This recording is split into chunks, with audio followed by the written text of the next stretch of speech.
We begin today the Gemara on the bottom of Samach Amud Beis, the last few words, V'chein, or Tanya, that is, yeah.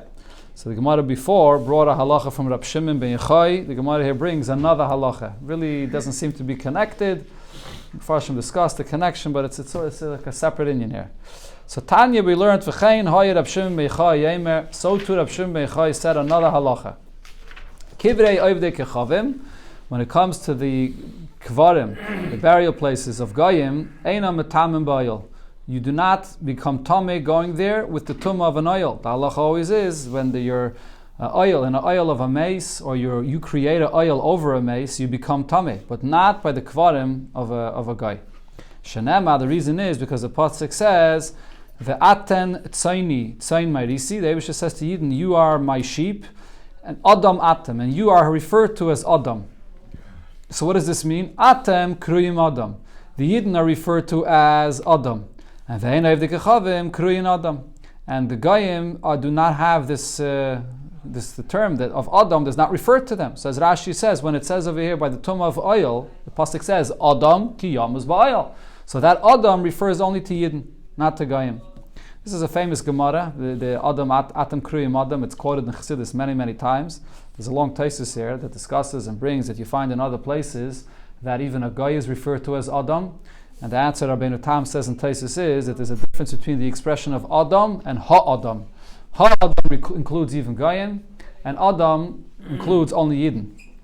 The Rebbe brings us in a Sicheb, in Pirkei Yevamos, where it says that might have a shval ruach b'fnei kol Adam. There are two gerses there, b'fnei kol Adam or b'fnei kol Ha-Adam. There's a person have to be a shval ruach even in front of Goyim as well. The Alter Rebbe, the Siddur, is guided b'fnei kol Ha-Adam. Okay, so this is the source of here that by a guy there's no tumas oil. Gemara continues and says, Meisvei. So the question was asked on this halacha of Rab Shimon ben Yochai. You see, a guy is called Adam because it says by the Mulchama of Midian that they brought people back that they captured v'nefesh Adam shishas alef. That the people they brought back were 16,000. So it says it refers to them as Adam. So the Gemara answers Mishum behema. It only calls them Adam in contrast to the animals that they captured. But usually, if it's just speaking about Adam, it doesn't say Adam. It uses there's other terms that you refer to a human being, Ish, Enosh, Gever, but not Adam. Another question the Gemara asks. It says in another pasuk, but this is by Ninveh, by Ninyaina. So over there it says that in the city of Ninveh there were more than 12,000 or 12 riboy Adam. So what's the? So you see over here it says Adam. Shalayada ben Yeminu l'Smailai. So again, the Gemara answers Mishum Behema. The only reason it uses the term Adam there is because it says over there also about Behema. So in contrast to Behema, it says Adam. Now the Gemara asks that you see Benegeh to the Tumah that there is a Tumas mace when it comes to a guy, because by the Mulchama of Midian it says Kol Hayrig Nefesh, that Moshe Rabbeinu told them anyone that killed anybody V'chol Negeh b'Cholol, or you touch the Cholol that died, Tischato, you have to be mitar yourself. And so this is when they went out to the Mulchama of Midian. So you see that even a guy is mitama yid with the tumas mace. So the Gemara says it's not a raya. Dilme iktel chadmi Yisrael. What Moshe Rabbeinu was saying is maybe one of the yidden that died in the war, and you touched another yid that is going to be mitama you tumas mace, but not a guy. Now the Rabbanon that disagree to Rab Shimon ben Yochai. Lamazan, the Gemara brings there. The Rabbanan say le nifkad mimenu ish, that nobody died from the Yidden. So you can't say that over here that it's only a Yid that would make you tummy and not a guy, because there are no Yidden that died. So Adarabba, you see that even by a guy there is tumas mace. So the Rabbanan disagree with Rab Shimon ben Yochai. Rab Shimon ben Yochai, how does he teach what it says there le nifkad mimenu ish? What it means is la aveda. That means that none of these that went out to war were over any Aveda with any of the B'nai Midian, similar to what happened before by Baal Peor. So they all came back pure and clean. Ravina says a different answer. There's no Shaila B'chlal from what it says there, that when they came back from the war, Moshe Rabbeinu tells them that they'll have to be mitayr themselves. Because Nihi, the Matinukra, Matmuye Ba'oil. Yes, it's true that by a guy there's no tumas oil from the caver of a guy. Why the chsiv Adam ki yamas ba'oil? Because specifically regarding the tumah of a mace that comes in a way of oil, there it says the term Adam, and a guy is not called Adam. But mimaga mimasa mimatinukra. But from the tumah that there is by a mace, if you touch a mace or if you carry a mace, which also makes you tameh, over there it doesn't say the term adam, so a guy is not excluded from that. So over there, that's what Moshe Rabbeinu was telling them by the Muhammad of Midian, if you touched or carried a mace of a guy. What happens if a kohen gets married to an almana? First edison, but then v'nismana li is kohen gadol. In between, before Nisuin, so he becomes a kohen gadol. So now, once he's a kohen gadol, he's not allowed to marry an almana. But once the edison was done, yichnais, he's able to marry her fully now. And the Gemara brings a story that happened. Ma'aseh Yeshua ben Gamla. There was a story with Yeshua ben Gamla, which was a kohen. Shekiddush es Marta bas Baisis. He was mekadesh, the first stage of marriage, Marta bas Baisis, which was a very, very rich woman. And then Umino Amelech li is kohen gadol. Following this, the king Yanei Amelech appointed him to become a kohen gadol. So even though she was an almana, the kinsa, and then he fully married her after this. This is the story, like it says, the din of the Mishnah. However, the Mishnah says, in a similar case, shemeres yavam, shenafel ifnei kohen hedyet. A shemeres yavam, so she's an almana, obviously, and she's waiting to get married to the brother, to a yavam, and the brother is a kohen hedyet, and then v'nisman aliyah is kohen gadol. He became appointed to be a kohen gadol. So over here, the halacha will not be the same. Even if he already did maimer, the kedushim b'derabanan, before he became a kohen gadol, so l'chayre, before we said if you already did edison, so later you can fully marry her, but over here areza lo yichnais. He should not go ahead and do yibum and fully marry her. The Gemara will explain the difference. So the Gemara Tana Rabbanan, so in a Braisa we learned the source of this halacha that once a kohen marries an almaneh, even if he became a kohen gadol, he could then go and marry her fully. Minayin shemiris is almaneh v'nisman ali is kohen gadol sheyichna is that he can fully marry her. Talmud loymar, because the pasuk says yikach isha.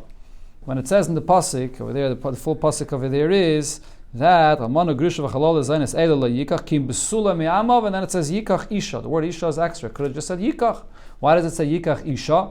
To say that once it's his wife already, beheter, so now you can go ahead and fully marry her. In fact, the Gemara yachi shemeres yavam nami. Why don't I say the same thing regarding a shemeres yavam as well, that he should be able to marry her? The Gemara says no, isha v'lo yavam, because the Torah uses the term isha, it means a regular wife and not by a yavama. By a yavama, even though he already did a maimer, which is only kedushim b'derabanan, she's still a regular yavama, he won't be able to marry her after he became a kohen gadol. Ma'aseh b'Yeshua v'chulu. So this story of Yeshua, the Gemara is medayik. The language the Mishnah uses is minahu, that he became appointed by the king. So minahu, the king appointed him. Nismane eloi, nismane, that he was appointed. The term nismane would mean that he was appointed in the usual way by his brothers, the kohenim, that decided that they're going to appoint him. They did not decide to appoint him. The king appointed him. What does this mean? So Amar Rav Yosef said about this, Katir kachazina hacha. There's a certain bond that I see over here. In other words, a bond which is negative. There was connections. His wife, Marta bas Baisis, which was a very wealthy woman, paid off the king to appoint her husband, Yeshua ben Gamla, to become the kohen gadol. Ravasi said, Tarkav the dinra ailale Marta bas Baisis leyane malka. She gave him a big amount of coins to the king, to Yanei Amelech, Adamaykil Yeshua ben Gamla bekanet avravi, until Yeshua ben Gamla became a kohen gadol. Okay, but the Mefarshim point out though that this doesn't mean that Yeshua ben Gamla was Mamish HaRasha and so on. There's a famous Gemara in Baba Basra that says about Yeshua ben Gamla that he's the one that brought in all the cities of Yidden Melamde Tinoikis, and he brought back Torah to the Yidden. He was a tzaddik. But nevertheless, for whatever reason, his brothers, the Kohanim, did not want to appoint him as a Kohen Gadol, and Yanei Melech was paid off for this. As I stated, and in the times of the second base of Mikdash, it was, there was other Kohanim Gedalim that were showing Mamish that they only lived for a year, and then they passed away in the Kodesh HaKadoshim. Sagt der Heilige Mishneh, Kohen Gadol shemeis achiv. Kohen Gadol, his brother died, so he can't do any yibum. She's an almana, so chaylitz. He does chalitze, v'loy meyabim, and he can't do yibum. She's an almana. He's not allowed to marry an almana. In fact, the Gemara, kapasik v'tani. The Mishnah says this halacha just straight as is, without any distinctions here, and that would mean lo yishnamen an edison. There's no difference if his brother passed away only after edison, and v'lo yishnamen an esuin. And also if he passed away after he was fully married to his wife. So the Gemara says, l'chayre, there would be a reason to make a distinction between these two. Why? If your brother already married his wife fully, so then I understand why you can't do yibum after he passes away. Why? Because there's a esse v'lois essehu. The isser for the Kohen Gadol to marry this woman is both an esse. The esse is the fact that you're only supposed to marry a basula, and she's a ba'ula already. The brother fully married her, had relations with her, and also there's a lois esse. She's an almana. So if it's an esse and a lois esse, so the rule is ve'en esse doich a lois esse v'asei. So even though you have a mitzvah asei of yibum, but it's not going to push off the lois esse and asei. But elam and edisin, if this is your brother's wife, there was only edisin here, so why would they say yavai esse v'yitches lois esse? Why wouldn't the esse of yibum push off the lois esse of the Kohen Gadol not being allowed to marry an almana? And says the Gemara, it should, but there's a gzeira midrabanan. Gzeira bia rishayna to bia shniya. Only the first bia is the mitzvah. After that, he's going to have to divorce her. So there's no mitzvah anymore. We're afraid that once we allow a Kohen Gadol to marry this almana, he'll go and then remain with her, even a bia shniya, and therefore Chacham will geyser that he should do chalitza and not do any bia whatsoever. Sagt the Heilige Mishnah, Kohen Hedyet. So a Kohen Hedyet, La Yisa, islandess, should not marry an islandess, a woman that can't have any children. Elam Kain Yeshli Yishiyabanim, unless he already has another wife and children. So as Rashi points out, the Gemara will explain over here right away that this is not only a Kohen Hedyet, but this is the same halacha regarding any Yid. That if he didn't have any children yet, he has a mitzvah of piri v'ribya to have children, so he's not allowed to marry an islandess that can't have any children, unless he already had children from another wife. Why the Mishnah said Kohen Hedyet, the Gemara will explain. Rabbi Yehuda says, that when it comes to a Kohen, even if he already has a wife and children, la yisa islandess, he should not marry an islandess. Why? Shehizayna ha'amura b'Torah. An islandess falls under the category of a zayna, which it says in the Torah that a Kohen is not allowed to marry a zayna.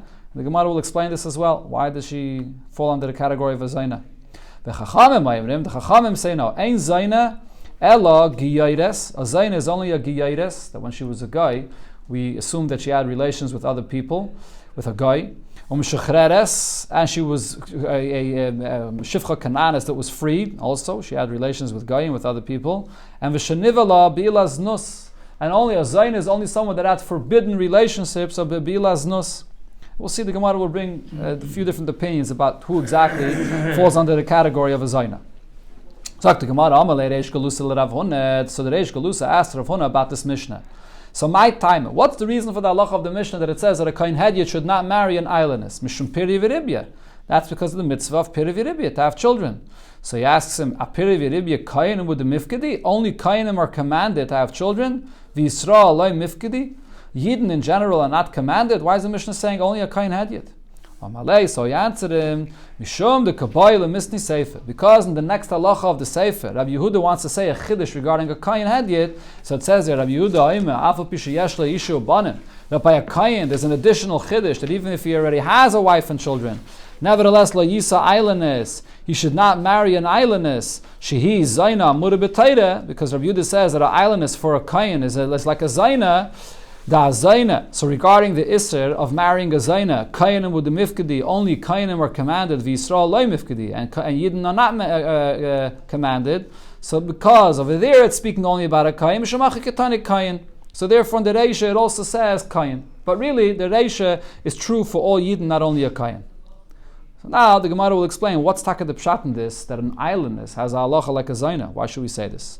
So Rav Huna, my time with Rav Yehuda. What's the reason of Rav Yehuda? The chsiv, because there's a pasuk that says, "Achlu v'lo yizbu," they eat and they're not satisfied. Hiznu v'lo yifroitzu, and hiznu they have relationships, and v'lo yifroitzu, which means that they don't give birth.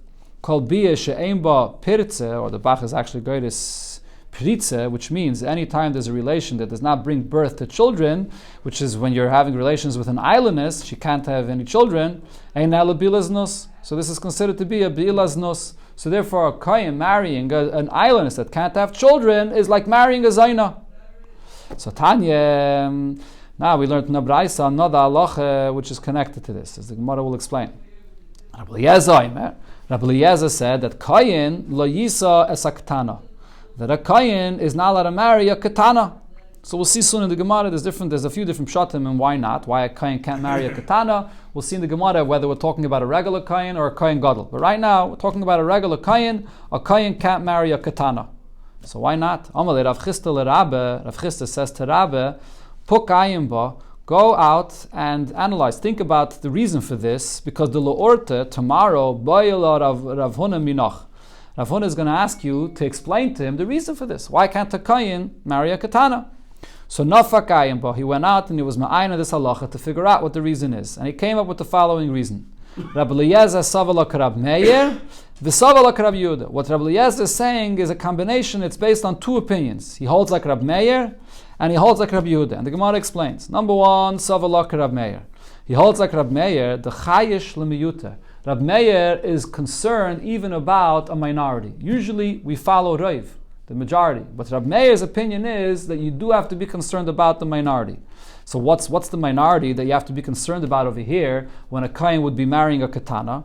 And v'savala Rabbi Yehuda. And he also holds like Rabbi Yehuda, the Amar islandess Zaina Havya, that every islandess is like a Zaina, and therefore what's the point of that Rabbi Eliezer is saying? When you marry a katana, there's a minority of women that could be an islandess. So at the age of katana, she may turn out to be an islandess. So because she might be an islandess, a kohen is not allowed to marry a katana. It's only a miyut, but Rab Meir is chayshish for a miyut. So that's the basis of what Rabbi Eliezer said. So the Gemara now is going to ask on this and say Rabbi Eliezer does not agree not to Rab Meir and not with Rabbi Yehuda either. For the Gemara, Rab Meir mi savala, does Rabbi Eliezer agree with Rab Meir that you're chayshish for a minority? But Vatanya in a brayso to be learned a different kind of a case where Rab Meir says his opinion that he's chayshish for a miyut.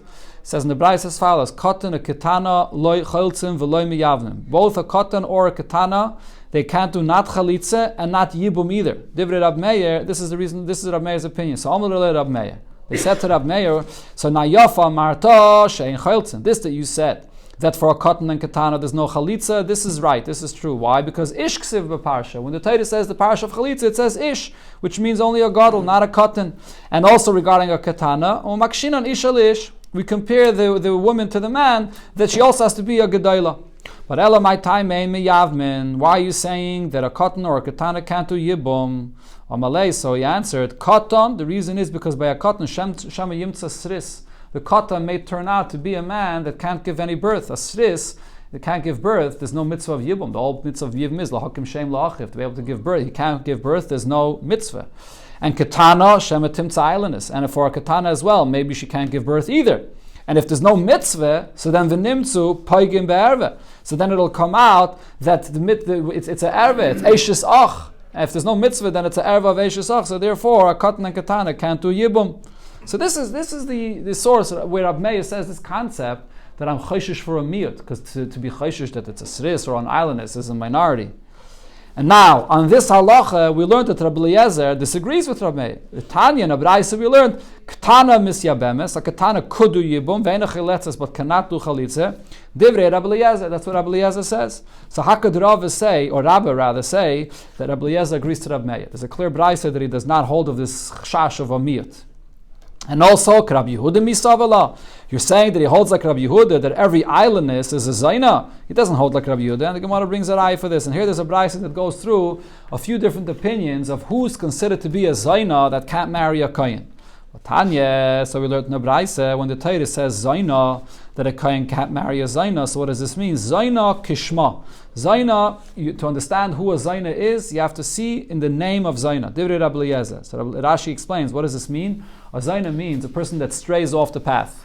And that means a woman that's already an eishes ish. Because she's an eishes ish already, and now she's going off for marriage and having a relation with someone else, that's a zaina. So Rabbi Eliezer holds only an eishes ish is a zaina. So not like Rabbi Yehuda. Or not like Rabbi Yehuda that an islandess is a zaina. Another opinion, Rabbi Kiva is zaina, who's considered to be a zaina? Zu mufkeres. A zaina is a woman that's mufkeres, that she's hefker, she acts freely and does what she wants. And Rashi says, in other words, that means even a single girl that went and goes and has relations with other people, she's also called a zaina. Rab Masya ben Charish says that a zaina would be afila halach baila lashkaisa, even in the case of a saita, and the husband is taking his wife, a saita, to bring her to Yerushalayim, to give her the waters to drink as a saita, uba alea baderech. And he had a relation with her on the way going to Yerushalayim, so it's forbidden for the husband to have a relation with his wife, a zaina. See, even that itself, as a zaina. That issa that he's not allowed to have a relation with her will also make her into a zaina. Rabbi Yehuda adds to this and says, like we said before, like it says in our Mishnah, that zaina zu islandess. That a zaina includes even a woman that's an islandess. Like we brought before the pasuk. And the Chachamim say, another opinion, ein zaina ela giyayres. A zaina is only a giyayres. So she had a relation with a guy. Also we assume she had a relation with a guy. Or she had a relation that's forbidden. That's a bilas nus, that's a erve. So over here, according to the Chachamim, it's not a eishes ish necessarily. It has to be a relation with a guy or a bilas nus. Okay, these are all the opinions over here. Then the final opinion in the Braise, Rabbi Lazar, that's what you have to be guided here, not Rabbi Eliezer, but Rabbi Lazar, because in the beginning of the Braise you had Rabbi Eliezer, so this is Rabbi Lazar, and Rabbi Lazar says, Panoi haba ala pnuya shaloi l'shem ishus, a single girl and a single woman that have a relation with one another, and it's not for the purpose of marriage, asa zaina, she becomes a zaina. So you have all these opinions here, but the point is that you see that Rabbi Eliezer in the beginning of the Braise disagrees with Rabbi Yehuda that an islandess is a zaina. Rabbi Eliezer in the beginning of the Braise says, zaina kishma. A zaina means only by an eishes ish. So the pshat that Rabbi says that Rabbi Eliezer agrees with Rabbi Yehuda is not true. So now to try to explain why a kohen can't marry a ketana, so Rabbi Barava says another pshat. We're not talking about any kohen, but we're talking about a kohen gadol.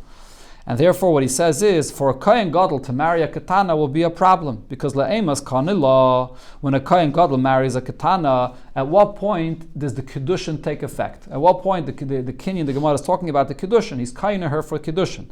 L'chigadla, that's only when she's a gedayla, then the kiddushin takes effect. So then at that point, bu'ulahi, he already had a relation with her when she's a ketana before the kiddushin took effect. And now afterwards, when she's a gedayla, the kiddushin will take effect, and at that point she's a bu'ula. A kain is only allowed to marry a basula. So therefore he can't marry a ketana. But the Gemara asks on this is not necessarily true. There's no kiddushin that could take effect with a ketana. So Amar Rava, mechale leiv. This pshat makes no sense. I mean, the Rashi says the word mechale leiv means like mevale leiv, like the heart is worn out. Like there's no understanding to this pshat over here. Because either kitchavua, if we're talking about a katana, that a kohen gadol, who is mekadosh this katana, who allowed this katana to get married to this kohen gadol? The father. The father is the one that marries off a daughter or a katana. So if so, the kiddushin did take effect. Mahi shaitu the kanila. The kiddushin takes effect even when she's a katana already, and she's a basula. You don't have to say that after she's a bula, then he gets married to her. It takes effect right away. The kitchen nafsha, and if she was mekadosh herself, so frekta Gemara, ha Rabbi Eliezer. So this is a unique thing that only Rabbi Eliezer is saying. And the Rabbanan and the Rabbanan do not agree to this. We have over here in the Braise, Rabbi Eliezer came and said that a kohen should not marry a katana. This is only Rabbi Eliezer. Everybody would agree to this. If he's marrying her when she's a katana and she's marrying herself off, and therefore the kiddushin didn't take effect at all, so she's going to be a bu'ula. So this is not just Rabbi Eliezer. Everybody should agree to this. So therefore the Gemara brings a third pshat. Ela Rava says, Loilam b'kohen hedyet. We are speaking about a kohen hedyet. So why is it saying that a kohen shouldn't marry a katana? Because v'chayshinon, because she's so young and she doesn't have a mind of her own to make decisions and to be careful with herself, so we're afraid shema tispata olav, so maybe she'll be seduced into having a relation with someone else while she's married to this kohen. So therefore we don't want a kohen to marry her. Frekta Gemara, no, that's a concern only b'negeya to a kohen, that a kohen shouldn't marry such a young girl because she might go and have a relation with someone else. So Yisrael Nami, the same concern you have any that goes to marry a katana. It's not a good idea to marry a katana because she may go and not be faithful to him. So the Gemara says, you're right, but over there it's different. Pituye katana aynesu. We had this before. The Gemara says that a katana that was seduced into having a relation with someone else, that has a status of an oinus. It's like against her will, because she doesn't have a mind of her own to make any decisions. So therefore, v'oinus b'Yisrael mishri shari. Even after she has an oinus, she has a relation with someone else, she will be able to go back to her husband. But by a kayin though, a wife of a kayin that had a relation with someone else and she becomes a zayna, so then she won't be able to go back to her husband. So therefore, a kayin shouldn't marry a katana. Rav Papa says a fourth pshat over here, that the Kohen Gadol, that this statement that a Kohen shouldn't marry a katana is speaking about a Kohen Gadol. And he taka holds that minatayra, a Kohen Gadol is not supposed to marry a katana. Vahai tanahu. And he holds like the Tana of the following Braisa. The Tanya, the Braisa says, Besula, when the Torah says that a Kohen Gadol should marry a Besula, Yachel katana. I would think that includes even a katana as well. Tamad Loima Isha. The Torah says by a Kohen Gadol that has to be a Isha, which means not a katana. Isha, so if it says the term Isha, Yachel Begeres, I would think even if she's mature and she's a Begeres, you can also marry her. Tamad Loima Besula. So therefore the Torah says Besula, not at the age of Begeres when she's already 12 and a half. So Ketzad, so what do you understand? Who does a Kohen Gadol marry? Yatzasa Miklal Katnus. It has to be a woman, a girl that's not a katana anymore, or the Klal Bagras Lebasa, when she did not come to the age of Bagras, which basically means, according to this opinion, a Kohen Gadol could only marry a girl that's from 12 to 12 and a half. Very short period of time. Rav Nachman by Yitzchak Amar, Rav Nachman Yitzchak says similar. We find another Tana that says this. Hi Tanu, there's the Tana of this Braisa where it says the Tanya Besula. So the Torah says a Kohen should marry a Besula. Ein Besula el a Naira. A Besula means a Naira, which means she's not a Katana anymore, but she's not a Begeres. She's not mature at the age of 12 and a half. And there's another pasuk where it says the Hanaira Toivas Mare Ma'id Besula. So we see that the Torah says regarding a Naira that the Besula means a girl that's at the age of Naira, and that's who you can marry. Gemara now just concludes and goes back to what was mentioned before. Single girl and a single man that had a relation with one another, not for marriage. So this makes her into a zayna. Rav Amram said, "Ein halacha k'Reb Eliezer." We don't paskin like Reb Eliezer, that is. Sagt Heilige Mishneh, continuing with the halachas of Piri V'Ribya. With the Einis, if you already married her by a katana, and then she went and had a relation with someone else, so now she can't go back to her husband. The halacha by a kohen is that once she had a relation with someone else, nothing to do with bula. A kohen that's married to his wife, and she had a relation with someone else, even with derech Einis, she can't go back to her husband. So that's going to be a problem. A person should not be mevatel. He should not marry a wife that he can't have any children with, unless he already had children. This is basically the halacha that it said in the previous Mishnah. Now here, the Gemara is bringing this, the Mishnah that is bringing this because it wants to tell you here, what does it mean yesh lebanim? So this is machlokes. Beishama yoimrim shnei scharim. Yesh lebanim means he has two scharim, two boys. Beisilo yoimrim, Beisilo say, when are you mekayim the mitzvah of Piri V'Ribya? Zachar unekeva. When a person gave birth to a zachar and a nekeva. Shenemar zachar nekeva bra'am. So what did it say in the Mishnah? That if a person has children, so then he can be mevatel from Piri V'Ribya. Not if he doesn't have children. So the Gemara is medayah. Yesh lo banim. So if a person has already children from another wife, so mipiri v'ribya batel. So then he doesn't have to have any more children.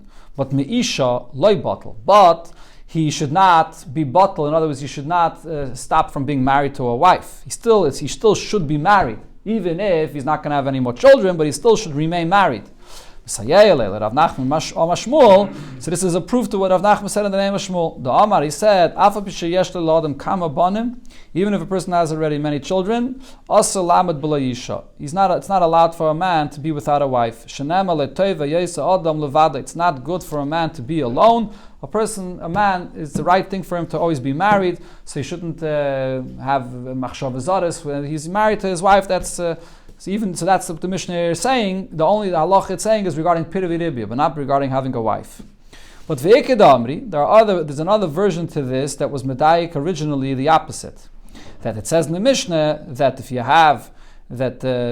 don't have children, you shouldn't be mevatel from Piri V'Ribya. So now yesh lebanim, if you do have children, Batul mipir v'ribya. So then you don't have to have more children. You don't have to marry a wife to have more children. And also batul nami miisha.